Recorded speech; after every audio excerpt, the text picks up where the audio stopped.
Казват, че има място, където небето гледа към земята. Място, където камъкът е отворил очи. И никога не ги затваря. Това място е пещера пароходна, наричана още «Очите на Бога».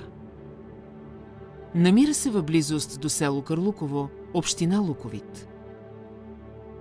Образувана преди около 68 милиона години чрез карстови процеси.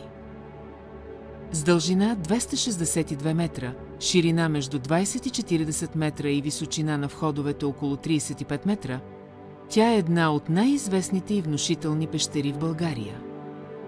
От 1962 година пещерата е обявена за природна забележителност и е част от геопарка Искър-Пънега, който обхваща една от най-големите кърстови области в страната. Огромните входове са като катедрали, създадени от самата природа, и всеки посетител се чувства част от нещо величествено. Най-впечатляващото в пещерата са двата кръгли отвора в тавана, известни като очите на Бога.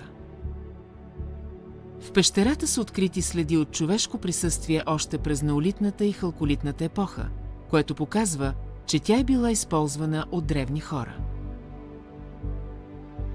Археолозите смятат, че пещерата е била важно място за ритуали, свързани с поклонение или астрономически наблюдения.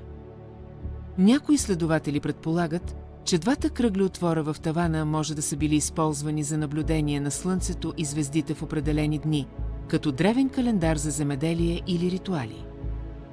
Днес пещерата привлича туристи, катерачи и фотографи от цял свят.